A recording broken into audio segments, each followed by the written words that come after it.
You called me out to your own. Whoa.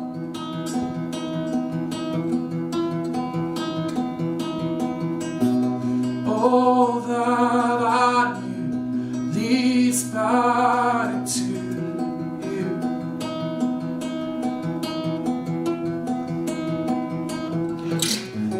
You lift me into you.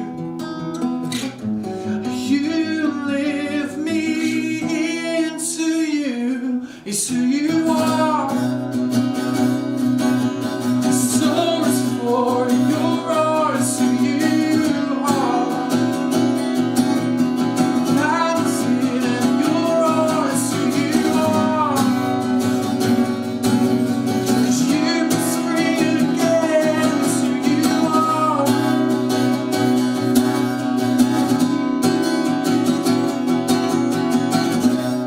You broke off all my fetid skin.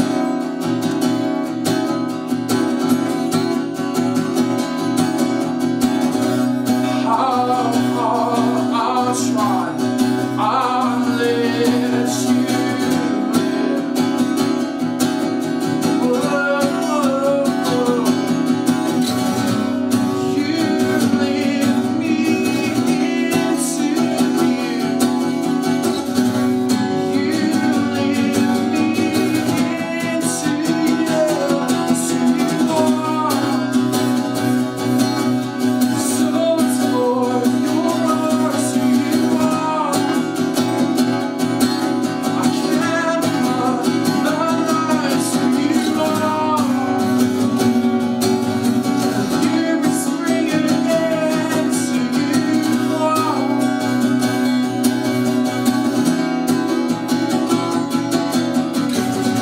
'Cause you let me into you. You let me into you. You let me into you again, oh again. 'Cause you let me into you. You let me into you. 'Cause you let me into you again,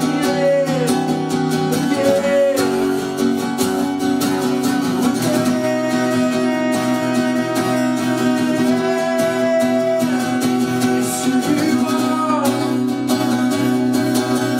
Source for your heart's who you are. Now because you are.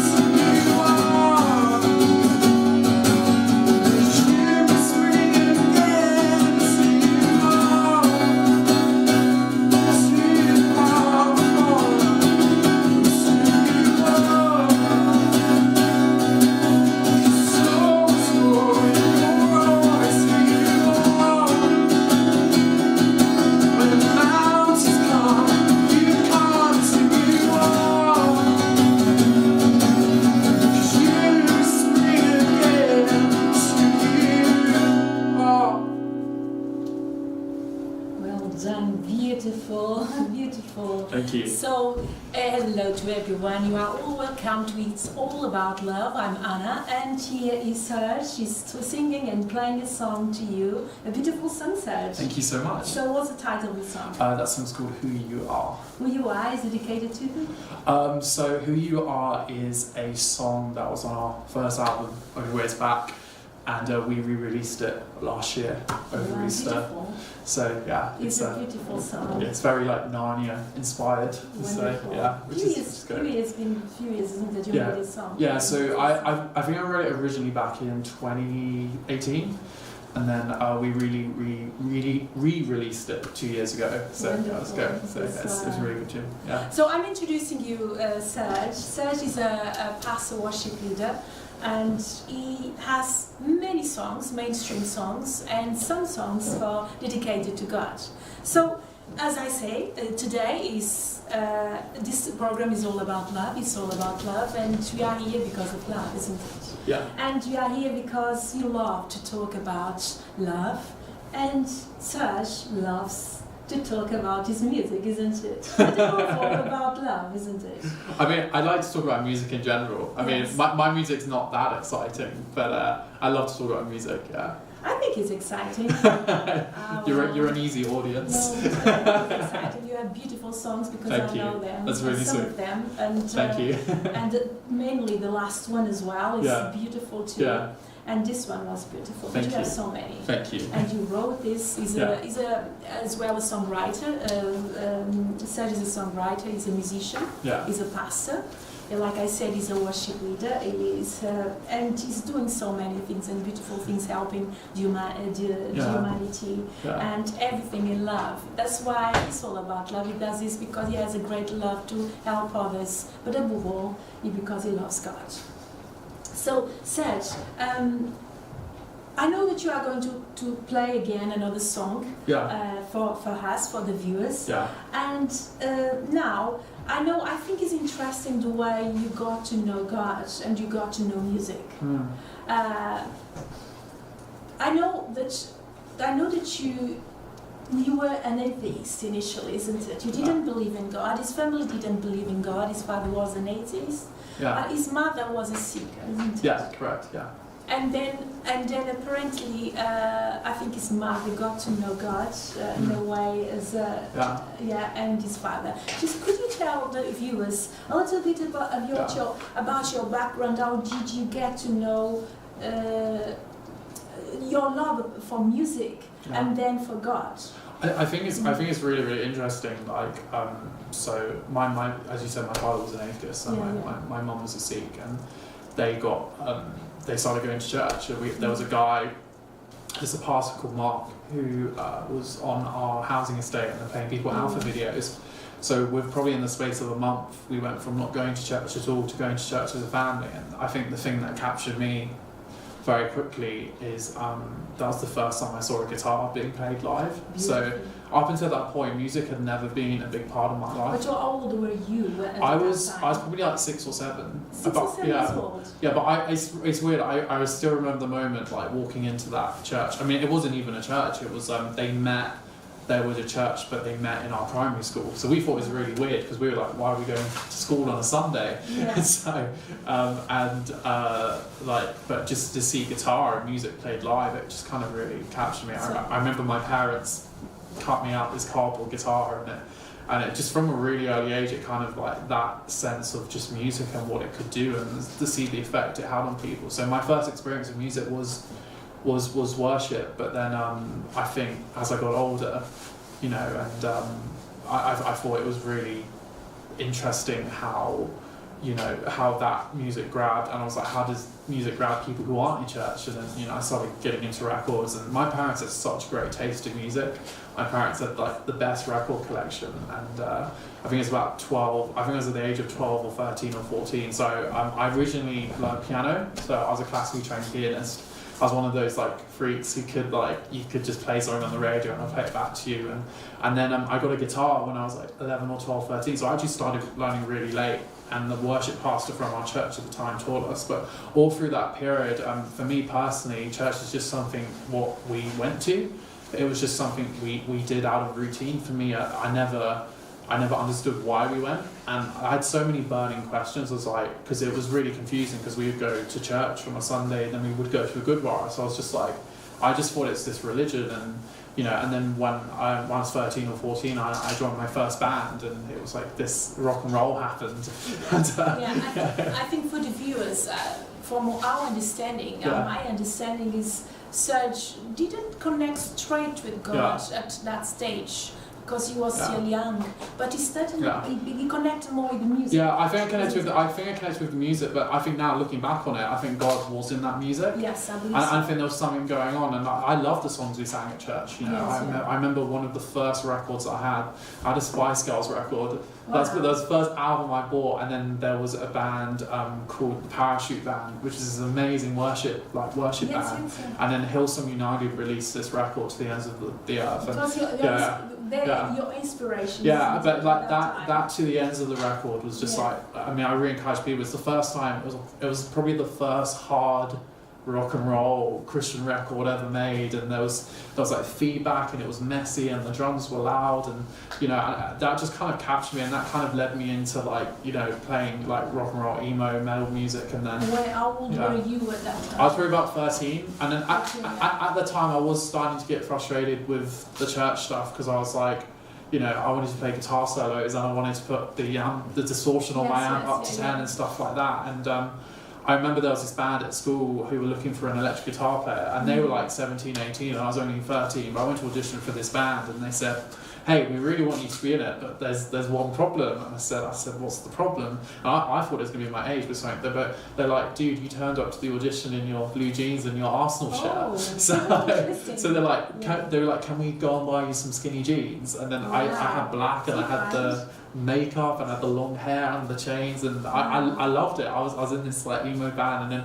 but then with that came other stuff. So, you know, for example, instead of going to church on a Sunday morning, I'd be playing a gig on Friday night, and then you know, there's girls and there's drinks and there's drugs and stuff like that, and I just kind of went off. I mean, it's weird how much music plays an influence on our lives, because I think the music we listen to really does influence who we are as people, and we have to be careful that the stuff we're listening to is not making decisions for us, because like, you know, we see a pop star, we see, you know, whether we like it or not, we dress like them, we want that same, we want to imitate we want the same hairstyles, we like what they do, what they are, and definitely. People tend to imitate others because of what they see, isn't it? Exactly. What they hear. Exactly, and so, you know, for a long while that was kind of, but then as I started that path, the music was amazing, but I very quickly discovered I hated the other stuff. I hated the parties, I hated the drinking, I hated the other stuff that came with it. But when did you realize that you hated that? Because initially you didn't. Yeah. Because, you know, for the viewers, what Serge is saying, he has a period of time in his life when he was a teenager. Apparently, he was involved in so many things, like girls and so on. I wasn't very successful with girls, but you were trying to explore the world. And this is what goes on with many youngsters, with many teenagers. They want to explore the world before they get to know God, isn't it?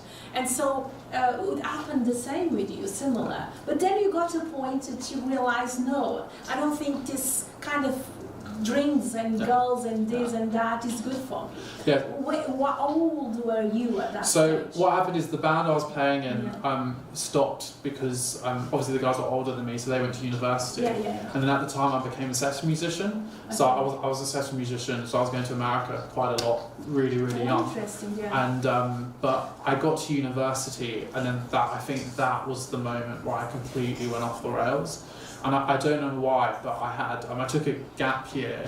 I think I took a gap. Yeah, I took a gap so long ago. I took a gap year, and I think in that time I experienced I think my parents got divorced around that time, and there was a lot of family stuff going on. But I think what happened that week one of university, but I just went completely off the rails, and something broke inside me. So before, like when I was a teenager and I was playing in this band, I'd always put boundaries in. Of course. But I think when I went to university, I just went off the rails completely, and I knew from then, 3-4 weeks in, I felt so empty within myself, and because I was empty, I tried to fulfill myself even more. So it was like excess in like every direction. And I remember this one night, I remember this one night I was sitting on a windowsill and I was like, I don't know who I am anymore. Like, I genuinely do not know and who it I must am. be, but what Serge is saying, Yeah. it must be extremely difficult to be in a situation like that, Yeah. not knowing what you are.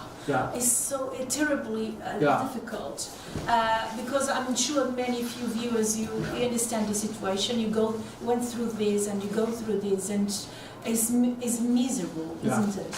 But when you know what you are, it's so light, it's so beautiful to be in there, isn't it? But at that time, when you started going to America, to United States, they invited you there to go there to play, isn't it? Some of companies, organizations. Yeah. So there's a really big company in America who wanted me to like join their tour, and their premise of it was they wanted a band to be under 18. Okay. So I got an agent when I was 14 or 15. Wow, and, you're very successful in that way, isn't it? Yeah, I've been really lucky. I mean, I think I think it's like when I started learning guitar, I think people don't realise I locked myself in my room for 3 years, and I did probably 7-hour days. I learned obsessively. So you were very extremely good. I wouldn't say. Good. I mean, I was good, but also I put in hours in that other people weren't prepared to put in. Yeah. So I always say, I wish I could have lost a year of learning to go out and have a social life, but I was so obsessive about mastering my craft, and so I did get signed to a label, and that meant I went to America and I toured, and I was just the guitar player. But I knew, and I heard that you were in Los Angeles. It was at that time. Playing for TV as well. And it's a really scary thing. It's like you're 15 years old. My home was a broken home. My parents at the time weren't the greatest people in the world, and it was really scary. And it's only till I think I look back on it in the last couple of years, I was like, that's really scary to send a 15-year-old. And I had no idea. But were you going with someone? So I went with a representative from the label because of safeguarding and stuff like that. But my parents didn't come. I was essentially on my own, which is a really scary thing for a 15-year-old. So I had someone with me just in case, someone within phone distance or someone within distance of the room, but he or she let me do what I wanted. Wow. So how long were you there in the United States? So I went for 3 summers. 3 summers. Yeah, so I started. I think I did 2008. I did 2007, 8, and 9. So I was there for 3 summers touring. Wonderful. And so then you went to the university. You studied. What did you study? So the whole time I was actually in the back of my head, I really wanted to be a geologist, which is really funny. Which is basically I wanted to be a historian, but it was the study of fossils, and so I went to UCL. So I did history, politics, and economics. So But it was just after UCL that you became a Christian. A Christian, isn't it? Well, it was halfway between my degrees. So I left home at 18. I left home the second I turned 18. My home was really broken, and so I took the early opportunity to get out. And so actually for the first year and a half at uni, I didn't go home. I didn't go home to my parents at all. And there were some people who lived really far away. So we had some people in our class from Australia and New Zealand who wouldn't go home for the Christmas holidays because the distance was too far. So I could just stay at uni, and I could stay in halls, and I loved it. But it got to a year and a half, and I remember it was Easter 2012 or 13, where I actually went home for the first time. And the reason I went home is because I was tired. I was really, really tired, and I was exhausted. And I think I got to the point where I used to sleep 12 hours a day and stuff it was just a mess. I would stay awake for 3 days and I'd sleep 12 hours and stay awake for another 3 days. And I had no lifestyle, and by that, even my hygiene and stuff was just disgusting. Well, I'm sure that many youngsters could associate with you, because many youngsters go so difficult times as well. Sometimes in their lives, sometimes with private, personal problems like family problems, like you had, and they don't have properly a social life, a happy life. It's just it's sad, but at the same time, it's a way of learning life as well. Because then from that, you learned, you could understand the opposites, isn't it? What it was good would be good and it was not good. But then when you finish your university, you went to a course. Half a course, isn't it? Well, halfway through my degree, I went. So And then So it was around Easter time, and I went to so I remember having dinner with one of my friends, Robert, and me and this.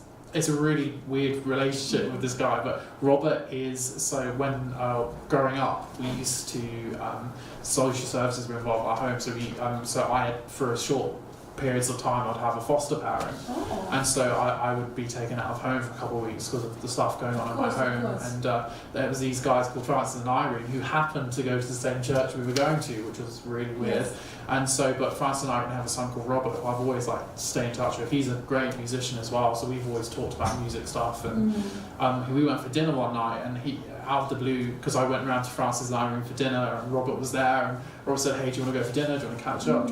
I want to see how you're doing. I said, sure. I can't remember, at that point, I can't remember just going for dinner and not drinking. That was a really weird, I remember turning up to the restaurant, and he wasn't having wine. I was like, what's going on? I remember we had this really deep chat, and he said, look, he goes, I was telling him a bit about how I was feeling, and I said, man, I just feel really lost. And he said, Serge, I'm going to an Alpha course tonight.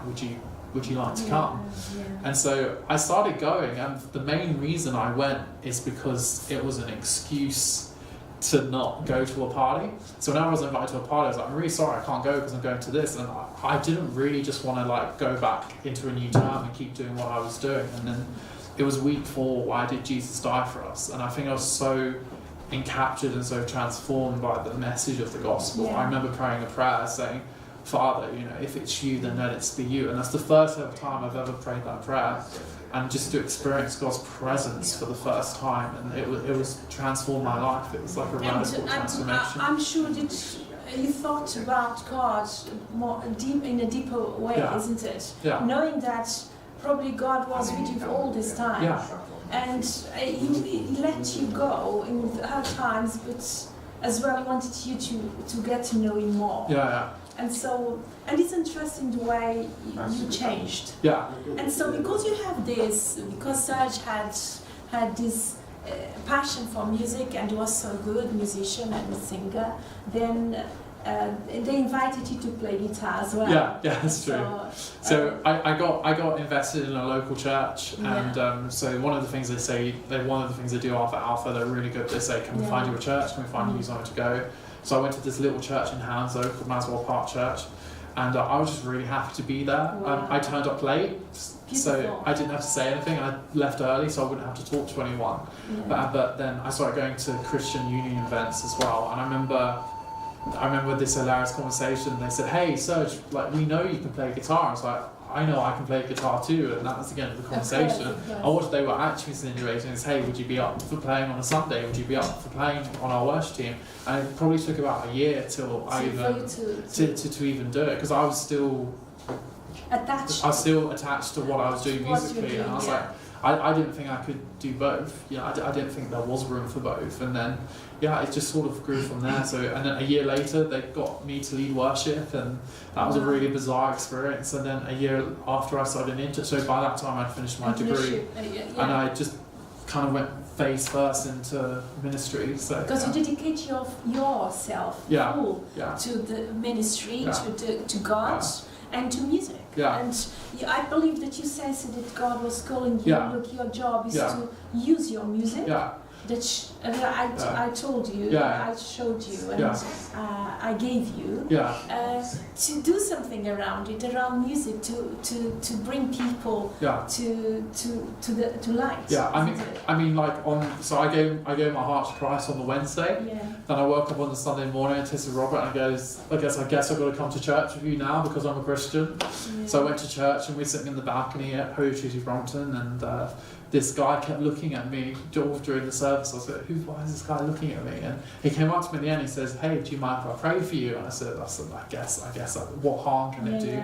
And literally he put his hand on my shoulder, and he instantly started praying in tongues, and it was really aggressive. For a new Christian, I was like, what is this guy? What is this guy doing? He's mad. He's crazy. It's what many people think. I think for what Serge is saying, it makes a lot of sense, because when someone is new in the things of God and the language of God, someone comes to us and starts talking to us, and it happened to me. It happens to so many people. I heard so many testimonies about it. And we think these people are kind of out of this world, like kind of crazy. What's going on here? Isn't it? It was what happened to me, but it happened to you too. And I'm sure it viewers as well, many will think as well, isn't it? And then he turned around and he said, he goes, brother, I see you pastoring a church, I see leading people in worship, and I was like, I've been a Christian for like 4 days, like I don't want this, and I was so reluctant. But then by the time I finished my degree and I graduated, I was so invested in what I was doing at church. Like I saw that as a bigger thing than what I had studied. It was a bigger call, and I was like, that's what I'm meant to do. Like this, like it took them so long to get me onto the platform, but once I was there, I was like, I'm not leaving, because this is where God wanted me to be all along. I think search to me, and I'm sure many of you see the same. I think you were born to do it, isn't it? I think we're all born to do it. Because you are all born to do something, but you were born to lead something in music, isn't it? For God. And before you are born in this world, God prepares us and gives us a destiny, isn't it? And so we trust that one. And like David, many of you know about David from the Bible, for example, the Old Testament. David loved music too. And he communicated with God through music as well, isn't it? And he was a very good player, but as well he had lots of players who played for him too. But you are in that path as well, and that's beautiful, And I have heard someone in America, a lady, is very in touch with heaven, and sometimes she sees people that died and are in heaven, and she goes in spirit to heaven, and she says that she saw David in heaven playing music too. And it was just recently. Maybe some people say, maybe some of you have difficulty to understand and to believe it, but if she's a person of God, she wouldn't have any reason to lie, isn't it? She was telling the truth, because that happens. We hear so many people saying these stories, these things, testimonies.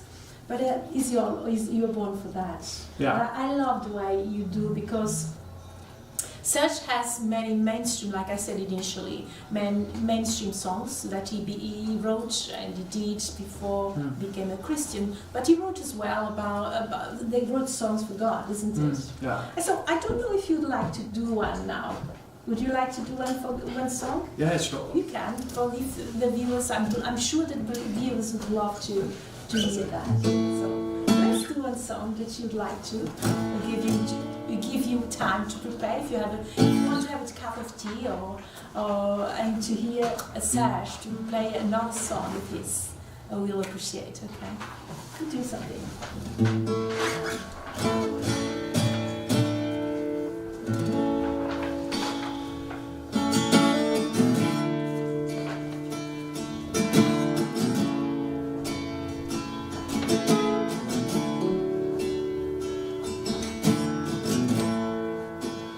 Fill me with the light of your ways.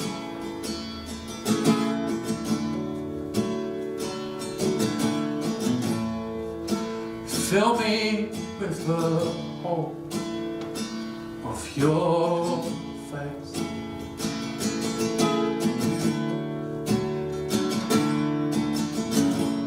Take my heart into your heart, reverse me now, immerse me now.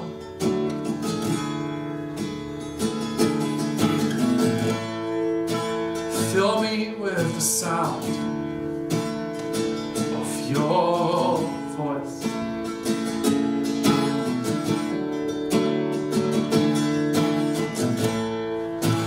Fill my broken cross with your love.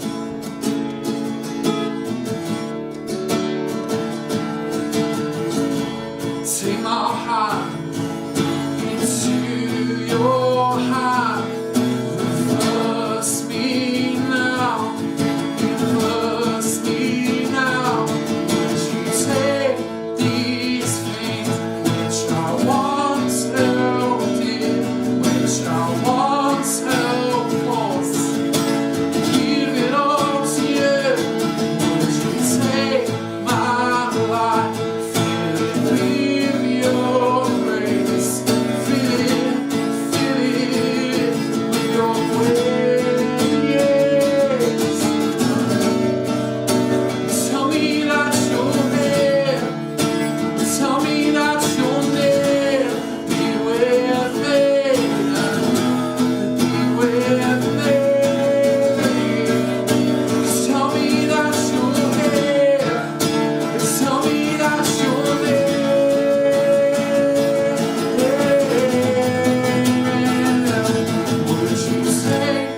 done, Serge. Thank you. Beautiful.